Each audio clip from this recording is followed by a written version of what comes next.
All right, let's talk about something that trips up a ton of U.S. taxpayers living and working abroad.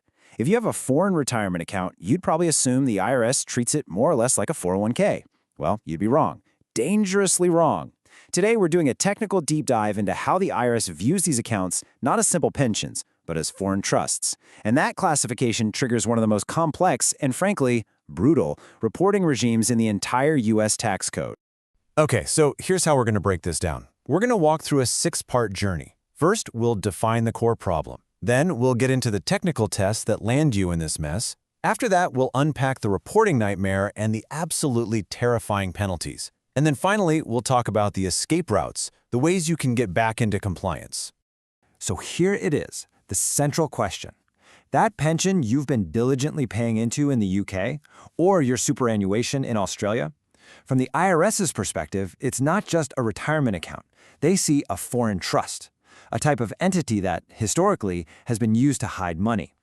And this total mismatch in perspective is the starting point for a compliance journey where the financial stakes are just incredibly high. So, first things first, we have to understand the foundation of this whole issue. Before we can even touch on forms or penalties, we need to answer a really basic question. Why on earth is your pension considered a trust in the first place? The key is just how incredibly broad the U.S. definition of a trust is. If you look at the Treasury regulations, specifically Section 301.7701-4A, it doesn't matter what your plan is called in its home country. It could be called a superannuation, a pension plan, whatever. If you have an arrangement where someone, a trustee, takes legal title to assets to invest and protect them for someone else, you, the beneficiary, well, for U.S. tax purposes, that is a trust. End of story. Okay, so we've established it's a trust. The next crucial question is its nationality. Is it a domestic trust or a foreign trust? And to figure that out, the IRS uses a very strict 2-part test found in Internal Revenue Code Section 7701A30E. And here's the kicker. A trust has to pass both of these tests to be considered domestic. And this table just lays out perfectly why pretty much every foreign pension is doomed from the start. First, you have the court test. A U.S. court has to have primary supervision. I mean, is a court in California overseeing your Canadian pension plan? No way. So that's an immediate fail. Then you have the control test. A U.S. person has to control all the big decisions. But a foreign trustee, bound by foreign laws, is the one deciding when you can get distributions. So that's another fail. And remember, you only need to fail one of these to be classified as a foreign trust. So we've now confirmed you have a foreign trust. You'd think the complexity would end there, but nope. Now it actually gets worse. We have to figure out what kind of foreign trust we're dealing with because that dictates the specific and often grueling reporting you have to do. And really, it all boils down to one simple question. Who put the money in? If the plan was funded only by your employer, it's usually treated as what's called a Non-Exempt Employees Trust. But the moment you make your own contributions, everything changes. You've likely just created a Foreign Grantor Trust under IRC Section 679, and that is a huge deal. Because being the owner of a grantor trust is what unleashes the absolute worst of the reporting burdens, including the dreaded Form 3520A. Under IRC Section 6048, you can think of it as 3 different tripwires. Tripwire number 1, under subsection A, is anytime you transfer money to the trust. That's your contributions. Tripwire 2, subsection B, is just owning the thing if it's a grantor trust. That triggers the Form 3520A. And tripwire 3, subsection C, is anytime you take a distribution from the trust. Each one of these events has to be reported. And this is where the theory slams into the brick wall of reality. Do you think your foreign pension fund has any clue or any obligation to prepare a U.S. tax form? Of course not. So the law basically says, too bad. The U.S. owner is on the hook.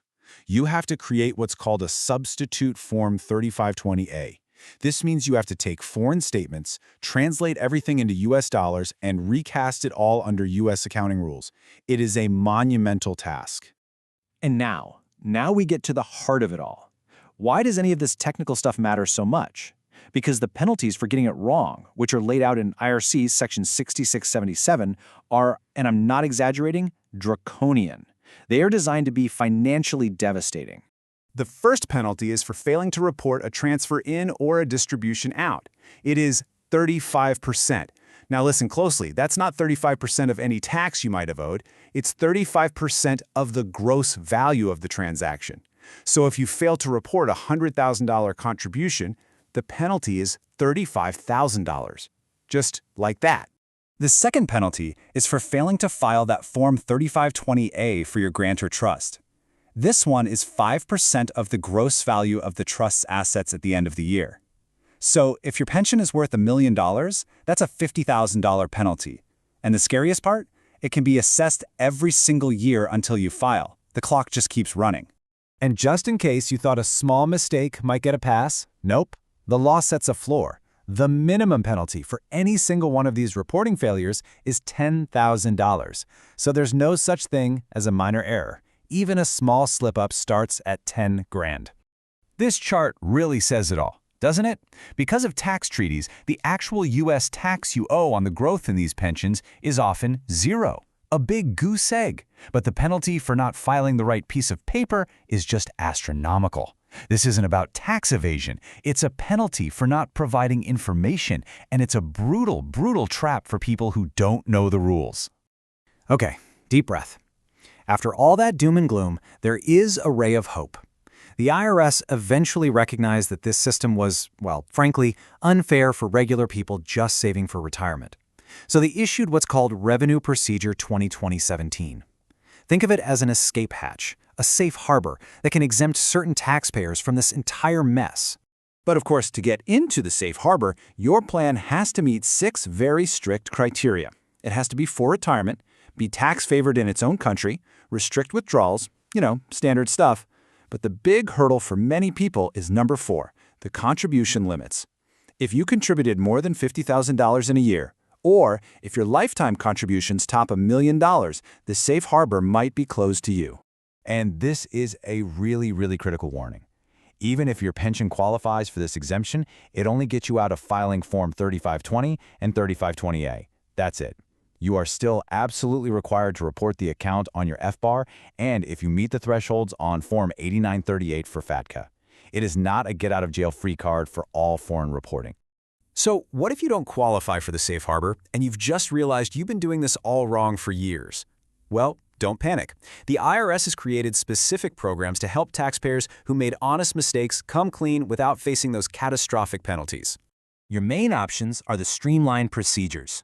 And the best one depends on where you live. If you live outside the U.S., the Streamlined Foreign Offshore Program lets you get caught up with a 0% penalty. I mean, it's an incredible deal. If you live inside the U.S., the Streamlined Domestic Program lets you do the same, but it comes with a 5% penalty. Now, nobody wants to pay 5%, but trust me, it is vastly better than the 35% penalty we just talked about.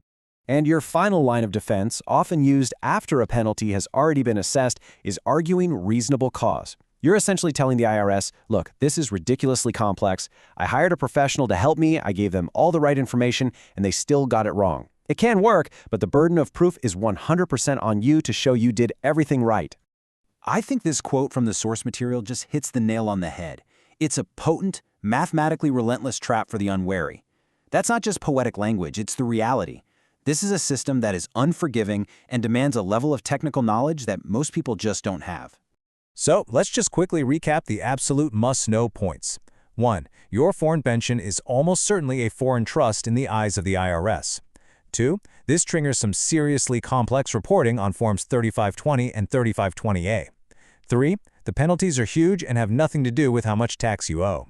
4. There are ways out, like the safe harbor and streamlined programs. And 5, and this is the most important takeaway of all, this is not a do-it-yourself project. Professional advice is absolutely critical. So I'll leave you with this final thought. That account that you're counting on for your future, is it quietly building your wealth, or is it a ticking time bomb of undisclosed compliance risk you didn't even know you had? Given the stakes we've just discussed, that's a question that really demands an immediate and very well-informed answer.